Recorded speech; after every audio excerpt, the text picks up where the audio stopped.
parle l'Éternel. Maudit soit l'homme qui se confie dans l'homme, qui prend la chair pour son appui, et qui détourne son cœur de l'Éternel. Il est comme un misérable dans le désert. Il ne voit point arriver le bonheur. Il habite les lieux brûlés du désert, une terre salée et sans affection. Béni soit l'homme qui se confie dans l'Éternel, et dont l'Éternel est l'espérance. Il est comme un arbre planté près des eaux, et qui étend ses racines vers le fond. Il n'aperçoit point la chaleur quand elle vient, et son feuillage reste vert. Dans l'année de la sécheresse, il n'a point de crainte, et ne cesse de porter du fruit. Amen. Et oui, pour que Dieu puisse apporter cette parole et que j'ai à Jérémie, et quand nous revenons dans le contexte, il parle du péché de Judas, de Judas par le peuple d'Israël, dans sa désobéissance. Le peuple d'Israël qui a servi d'autres dieux que le vrai Dieu. Ils ont servi des idoles, des statues. Et c'est vrai que Dieu avait laissé cette parole et en amont. Il dit, tu perdras par ta faute l'héritage que je t'avais donné. Je t'asservirai à ton ennemi dans un pays que tu ne connais pas, car vous avez allumé le feu de ma colère et il brûlera toujours. Voilà la sentence de Dieu qui était en face de ce peuple désobéissant, de ce peuple qui avait comme le courage. Dieu donnait son message et qui faisait le contraire. Et à travers ça, nous voyons aussi un homme, ce prophète Jérémie, intermédiaire parfois, c'est quand on est intermédiaire, c'est l'intermédiaire qui prend des coups, toutes les insultes, c'est lui.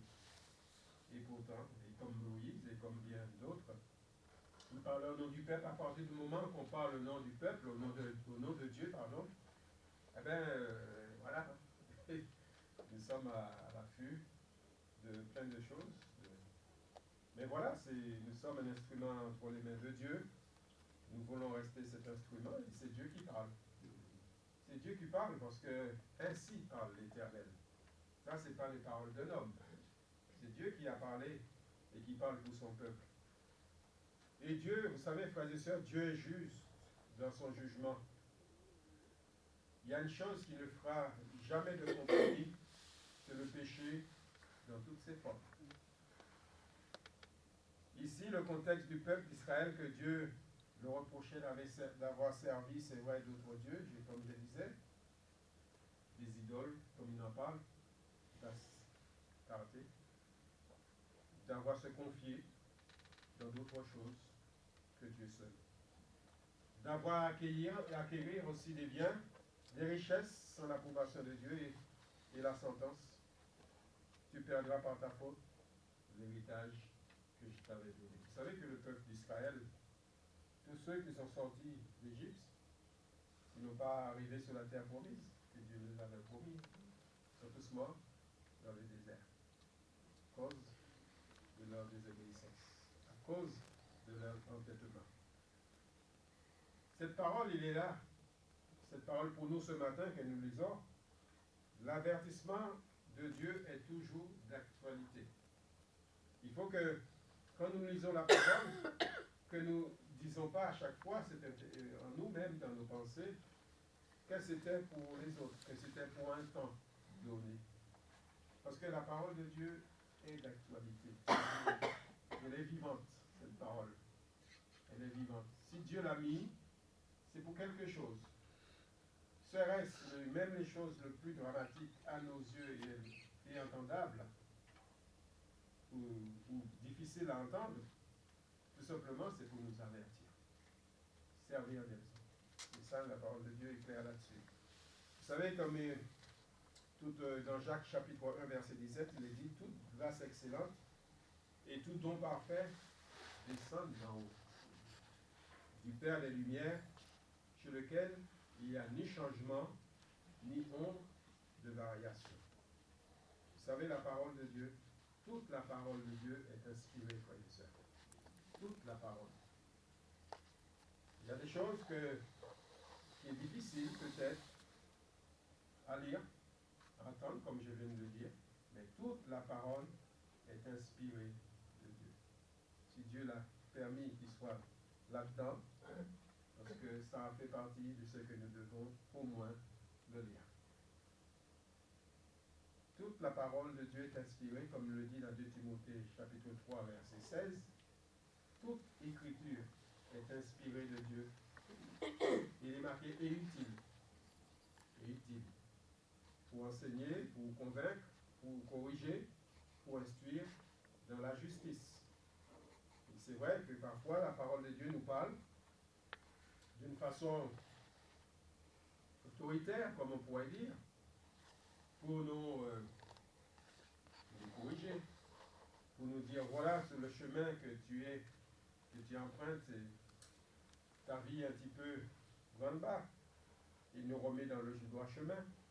Heureusement que le Seigneur est là. Heureusement qu'il est là pour nous le redresser, parce que c'est lui qui sait. Sinon, quand on dévie, on ne le voit pas. Une âme qui dévie, on ne le voit pas, parce qu'en plus, une âme qui perd pied, il ne s'en rend même pas compte. Il ne s'en rend même pas compte qu'il perd.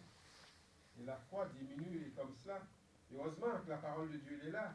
Quand nous l'ouvrons, que nous la lisons, le Saint-Esprit dit voilà, on reprend, on stabilise.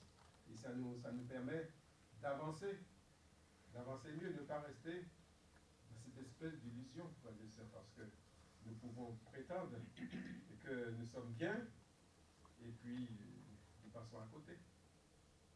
Amen.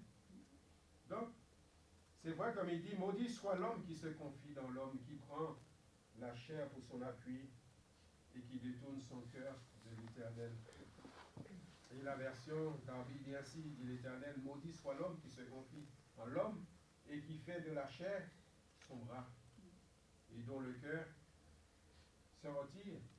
Bien sûr que ça, qu'on pouvait souligner, c'est à partir du moment qu'on se confie dans l'homme, qu'on se confie dans la chair, que Dieu est mis de côté. Mis de côté, tout simplement, notre cœur se retire de lui. Oui. Si Dieu est mis de côté, notre cœur se retire de lui, se détache de lui. Parce que c'est la volonté de Dieu, c'est ça qui compte. Dieu veut que notre Dieu, c'est un Dieu jaloux. Il veut que nous lui appartenons à 100%. Ce n'est pas de moitié. Parce que nous faisons confiance, bien sûr, mais cette confiance, il est divisé, il est partagé. Et Dieu, parfois, le sait, il le voit. Il sait que Dieu attend de nous. C'est vrai que Dieu désire, frères et sœurs, que nous faisons confiance, totale confiance. Totale confiance. Bien sûr, nous sommes dans ce cœur de chair, il y a le doute, bien sûr, il y a ce doute, mais de nous confier en lui, de nous confier en Seigneur, je ne sais pas quoi faire, mais je me confie en toi. Je ne fais rien sans toi, je m'attends à toi. Maintenant, à toi d'agir, Seigneur. Je m'attends à toi. Et le Seigneur agit. Parce que nous ne s'appuyons pas sur l'homme, sur nos bras, parce que vous savez que malheureusement, il y a beaucoup de personnes, d'hommes, qui croient que c'est par la force de leurs bras.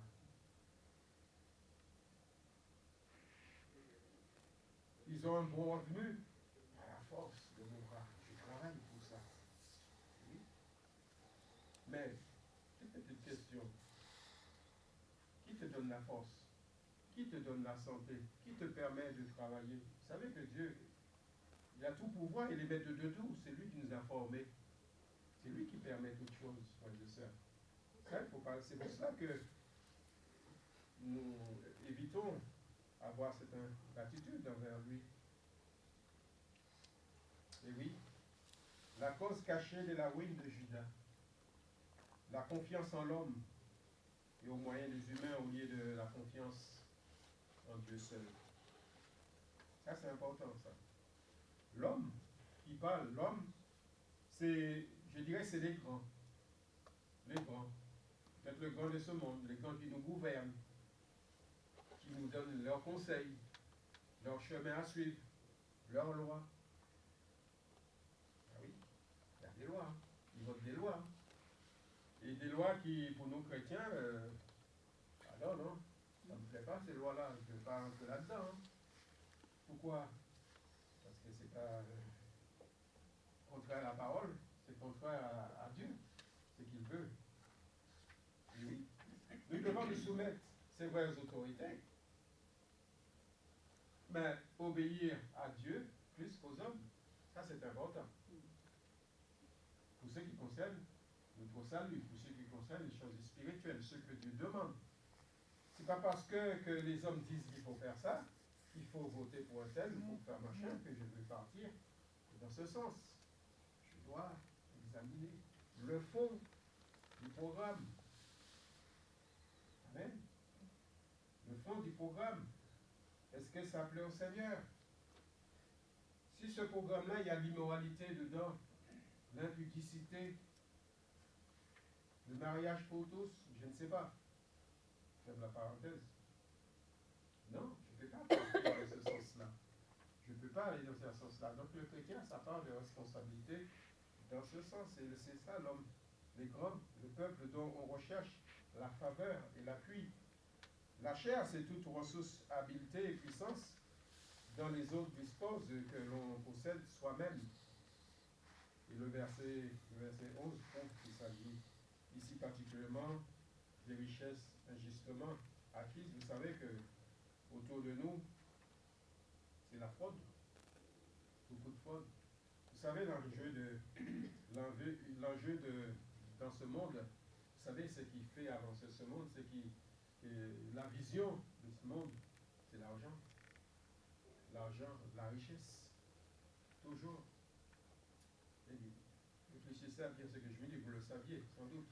Mais tout ce qui se fait, tout ce que vous voyez, que ce soit à la télévision ou autre, l'argent derrière, l'argent, un profit. La parole de Dieu nous le dit, nous l'avertit dans ce sens. Et c'est vrai que quand on se confie, bien sûr, dans tout cela, dans l'homme, cette confiance en la chair bannit le cœur. La confiance en l'éternel. De là, c'est pour cela que Dieu dit maudit. Maudit soit l'homme.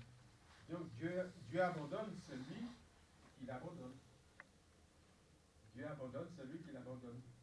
Vous savez qu'il y a là une malédiction pour ceux ou celles qui mettent leur confiance dans l'homme, qui fait de la chair son bras, son appui.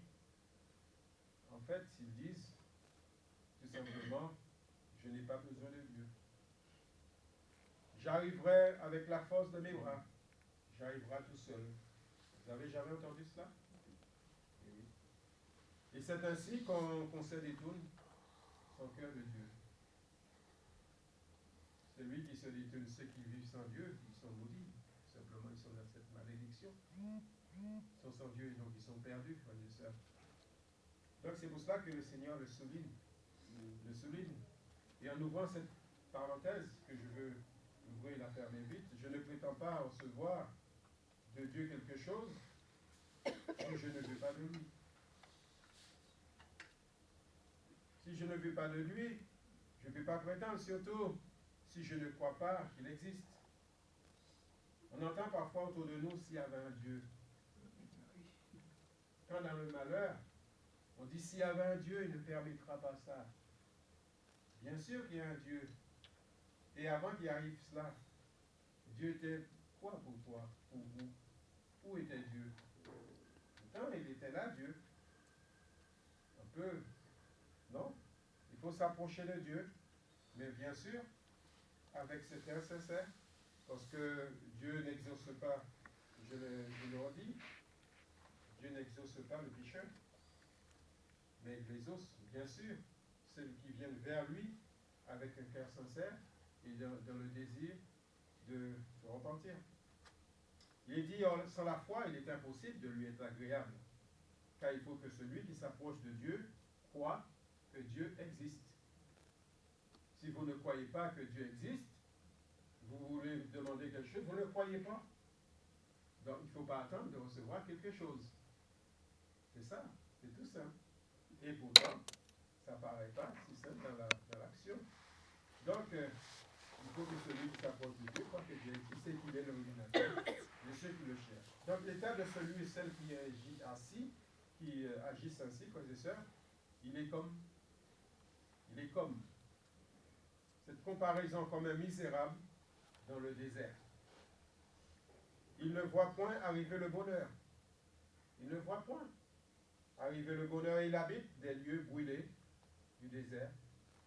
Bien sûr, dans cette image, une terre salée et sans habitants. Je regardais plus loin, mais je ne me suis pas attardé, justement, de chercher ce misérable. J'imagine que c'est un arbuste, une plante, peut-être dans le désert, qui vivent dans ce désert isolé. Je pensais au tamaris. Je relevais aussi un petit arbre, comme il est dit, qui est au buisson décoratif des terrains sableuses. Mais ce n'est pas là tout simplement, mais c'est pour montrer que cet arbre, il est isolé, il est dans le désert. Il est brûlé par le soleil. Il ne voit point arriver le bonheur. Ici, il est considéré pour ceux qui se confient dans l'homme, ceux qui rejettent Dieu tout simplement. Ils sont isolés et ils ne sont pas épargnés de toute cette chaleur, de toutes ces choses. Les conséquences sont toujours dramatiques. Ceux qui vivent sans Dieu ou qui placent leur confiance en l'homme, comme dit la parole, il habite des lieux brûlés du désert, une terre salée et sans habitants. Cela parle, frères et sœurs, de solitude. Cela parle d'isolement, s'isoler. Il y a des gens qui s'isolent eux-mêmes, qui s'isolent. Oh, je ne viens pas de Dieu. Je ne veux pas de Dieu. Oh, cela va à l'église. Oh non, non, je le laisse de côté, je n'en veux pas de Dieu, etc., etc. Je reste avec mes problèmes. Et pourtant, je voudrais que Dieu m'enlève ce problème. Oui, mais je ne crois pas en lui. Vous voyez, on peut tourner autour de ça. Donc, c'est vrai à l'inverse de ceux qui vivent dans cette position. Donc, ils ne voient point arriver le bonheur à l'inverse de ceux ou celles qui mettent leur confiance en Dieu. Donc, il est le Père, parce que nous mettons nos confiances en Dieu. Nous aimons notre Seigneur. Amen. Notre confiance, il est en Dieu. Alors, cette parole, il est pour nous, il est pour vous. Bénis. Soyez bénis, frères et sœurs. C'est ça. Béni soit l'homme qui se confie dans l'Éternel et dont l'Éternel est l'espérance. Dieu, il est notre espérance. Notre espérance, il n'est pas dans ce monde. Notre espérance, il est en Dieu. Amen. Notre espérance, c'est le retour de notre Seigneur Jésus. Vous le croyez? C'est ça notre espérance, l'espérance du chrétien. Donc il se confie. Donc la confiance. Confier, la confiance. Deux expressions dont l'une s'enrichit sur l'autre. La première désigne le mouvement du cœur, le croyant, qui se porte vers Dieu. La seconde, l'état permanent du cœur, l'état permanent du cœur du chrétien. Et oui, mon cœur, il est pour le Seigneur. Ma vie est pour lui. Le Seigneur, il vit dans mon cœur. Je l'aime, mon Dieu. Il se passe le premier dans ma vie. Amen. Je me confie en lui.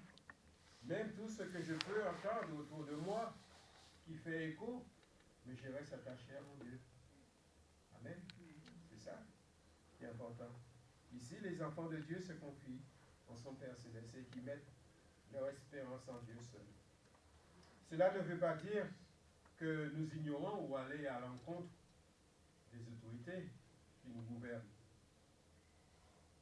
Les autorités qui nous gouvernent, que ce soit sur le plan politique, que ce soit les autorités, y compris médicales.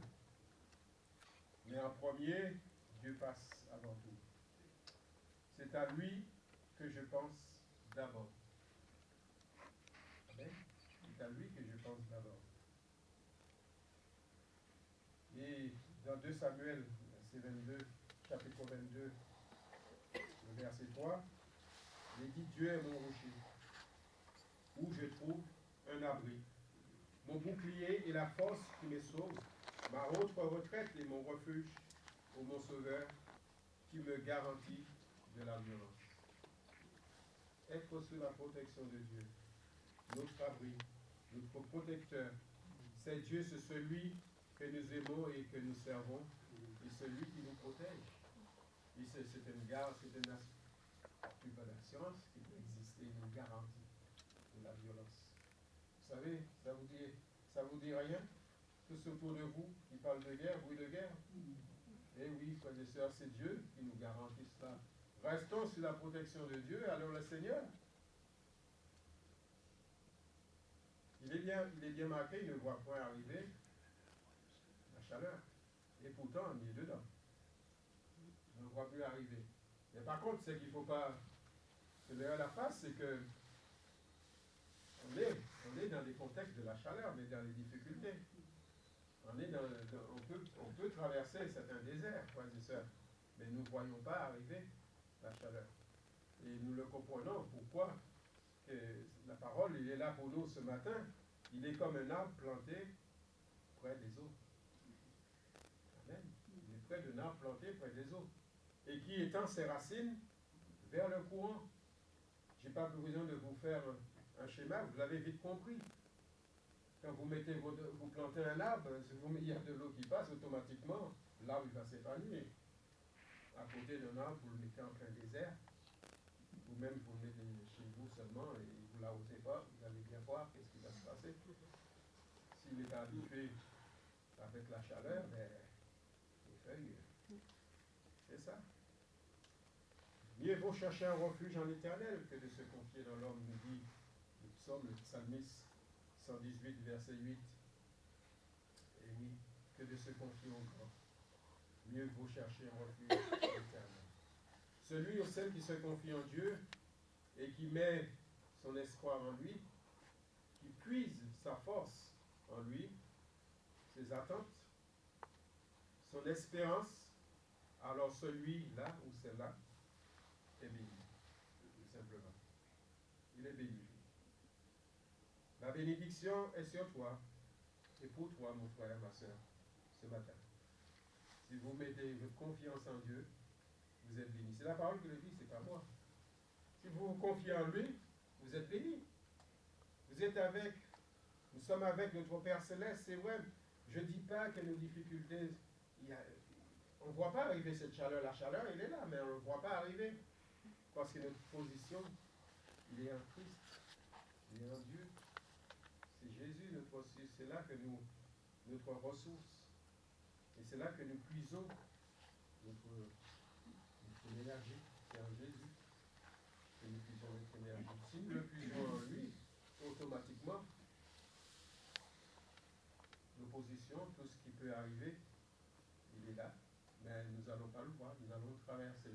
C'est comme dans des épreuves que le Seigneur permet, soit que le Seigneur permet, que nous traversons, les épreuves qui sont là, que nous traversons, et nous allons le traverser avec Jésus. Amen. C'est avec Jésus que nous traversons. Mais il n'est pas dit que vous allez être exemptés des épreuves. Ça, c'est ce qui est un peu difficile à comprendre. Enfin, que les chrétiens, justement, difficile à réaliser. Parce qu'on croit, parce qu'on est avec le Seigneur, qu'on va être toujours pas de douleur. Hein? Mais oui. Mais moi, je ne crois pas. Moi, je crois ce que Dieu dit, ce que le Seigneur dit. C'est quand je lis la parole, c'est pas parce qu'il y a des hommes qui ont servi le Seigneur qui a fait des miracles, qui a guéri d'autres qui sont malades, et puis eux sont terminés dans la maladie. Ils sont terminés d'une façon vraiment catastrophe. Quand on voit les apôtres, comment ils sont terminés. Et oui. Frères et sœurs. Ben, je ne suis pas là, le sujet, je pense que la direction du message, parce que je vais vous donner la priorité de Dieu. C'est que Dieu, c'est qui est priorité pour Dieu.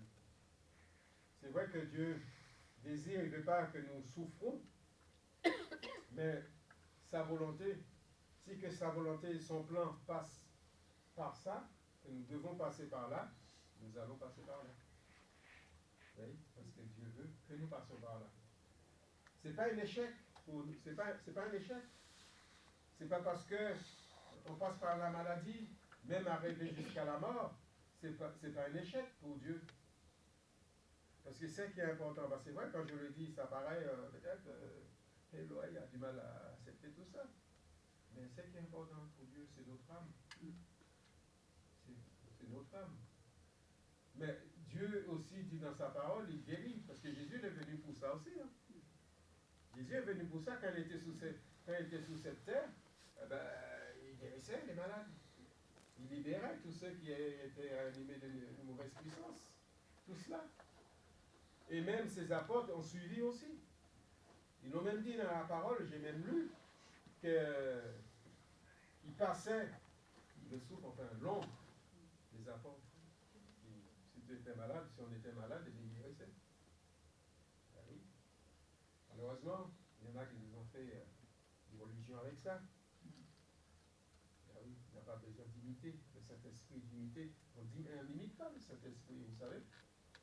On ne peut pas limiter le Saint-Esprit. Si nous revenons, c'est vrai, dans cette pensée, celui ou celle qui se confie en Dieu, qui met son espoir en lui, nous puissions notre force en lui, nos attentes, nos besoins, notre espérance, alors celui-là, celle-là est béni.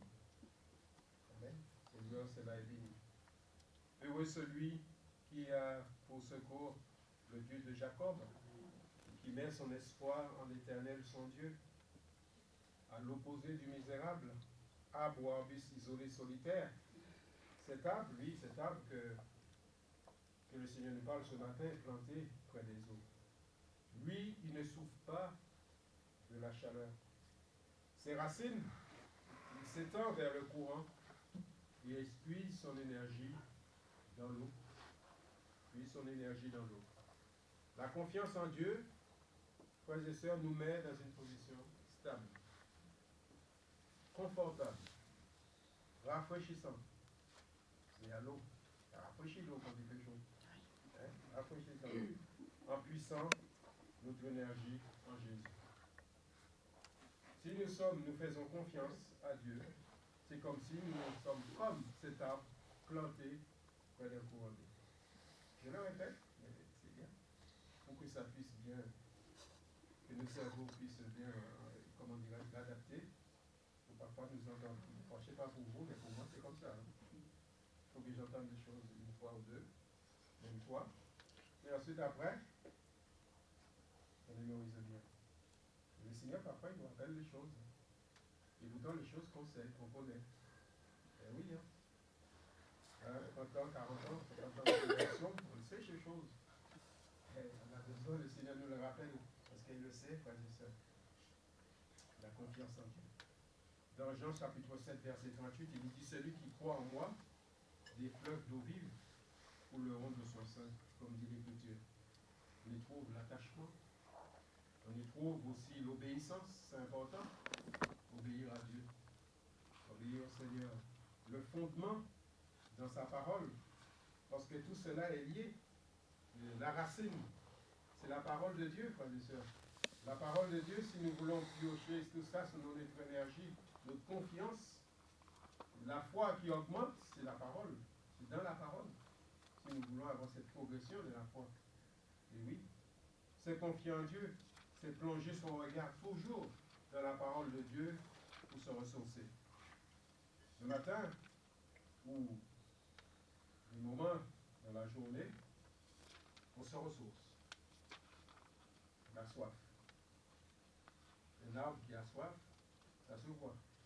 On ça voit à travers les feuilles. Ce matin, j'ai arrosé, comment dirais-je, un peu bleu moussé, parce que je voyais les feuilles qui piquaient. Je dis, ah, il manque de l'eau. Et il faut lui donner tout de suite de l'eau, hein, parce que pas les feuilles, c'est pas bien. Et il a pris son énergie. C'est pareil. Nous, c'est pareil, nous, enfants de Dieu. Il faut puiser notre énergie dans la parole de Dieu. Saint-Esprit qui fait ce travail après. Il voit la motivation de nos cœurs et c'est le Saint-Esprit qui fait son travail. Et après, ne soyons pas surpris que nous sommes bien. Parce que Dieu qui fait son travail en nous. Amen. On est béni. Dieu bénit ceux qui sont confiés en nous. Déjà, comme il dit dans Jean 15, verset 3, déjà vous êtes purs à cause de la parole que je vous ai annoncée. Demeurez en moi et je demeurerai en vous. Car le sarment ne peut de lui-même porter du fruit s'il ne demeure attaché au cep. Ainsi, vous ne le pouvez non plus si vous ne demeurez en moi. Demeurez en Jésus, c'est vrai. Jésus vit en nous. Jésus vit en nous. Si nous sommes attachés au cep, nous sommes attachés à Jésus. Et c'est vrai que, vous savez, on ne peut rien faire d'ailleurs. On ne peut pas porter du fruit. Hein. Le sarment tout seul ne peut pas porter du fruit. Il faut qu'il soit attaché au cep. Il faut que la sève il passe à travers. La sève, il vient du sarment, il vient du cep, c'est vrai, il vient de Jésus. C'est lui qui va vous aider. Vous savez, comme il est dit, dans l'année de la sécheresse. Dans l'année de la sécheresse. Matthieu 5, verset 45 dit qu'il fait lever son soleil sur les méchants et sur les bons. Il fait pleuvoir sur les justes et sur les injustes. C'est comme je reviens, et je le redis, ils ne sont pas exemptés du mauvais temps. Le mauvais temps, qu'est-ce que c'est le mauvais temps? C'est la pluie? Non, parce que nous avons besoin de la pluie. Comme nous avons besoin du soleil. Eh oui. Et parfois on entend rouspéter, moi je le fais aussi déjà. Mais on a besoin de tout. On a besoin de tout, frères et sœurs, parce que tout, la pluie, le soleil, c'est Dieu qui les a fait. Vous savez, là, quand il pleut, surtout pour tous les jardiniers, quand il pleut, on a dit, tiens, on vous donne la bénédiction du ciel. Parce que ça pousse mieux. Je ne sais pas si vous avez rendu compte sur les jardins. Ça pousse mieux. L'arrosage qui vient. Ah oui, tout est lié. Tout est lié. Nous ne sommes plus exemptés du mauvais temps, c'est vrai. Donc il n'aperçoit point la chaleur quand elle vient. Quand les difficultés sont là, bien sûr, nous sommes dedans, mais le Seigneur nous garde. Nous avons la protection de Dieu. Jésus nous porte garant et dit, je suis avec vous tous les jours. Jésus l'a dit, je suis avec vous tous les jours. Mais parfois, la faute d'en entendre cette phrase-là, on s'habitue, mais on dit, oui, c'est vrai, je l'entends, je connais. C'est comme une musique. Parfois, on le connaît. Mais il faut que ça descende comme dans le cœur. La confiance, faire confiance. Il est avec nous. Pourquoi s'agiter? Il dit le Seigneur, pourquoi t'agiter? Nous avons chanté ça. Pourquoi? Se confier au Seigneur. Oui, lorsque les difficultés sont là, il nous permet de les surmonter, de les traverser.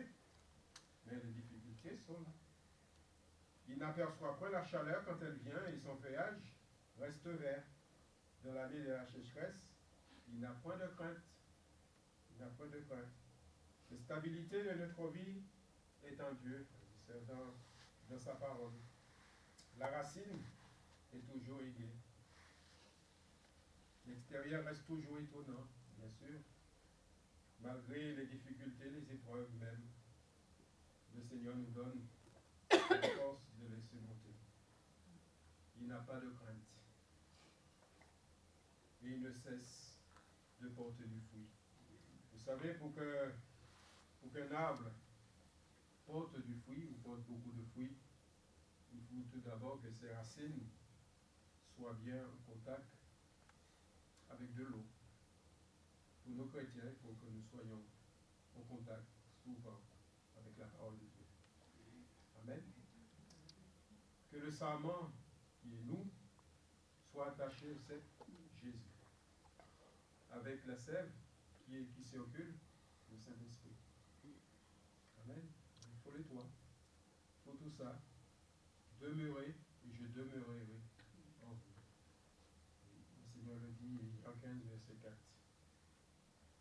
Et son feuillage reste vert dans l'année de la sécheresse et il n'a point de crainte et il ne cesse de porter du fruit. c'est vrai, et comme je dis, les difficultés peuvent être là, les oppositions ne peuvent pas nous empêcher de porter du fruit, de progresser dans la marche avec Dieu.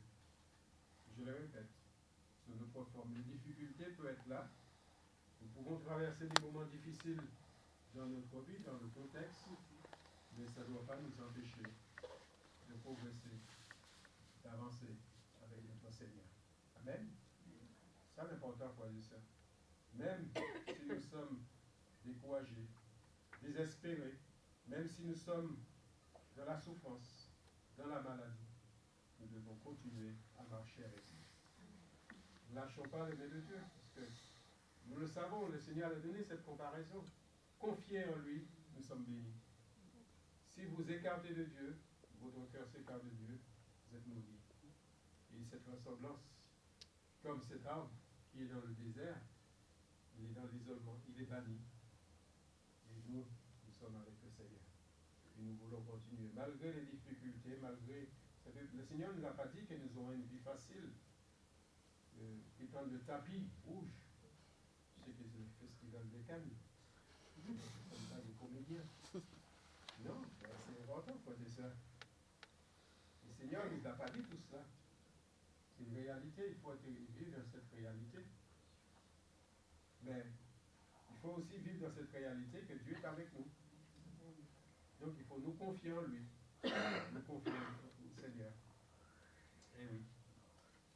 Et pour terminer, je voudrais vous laisser quand même ces 2 versets.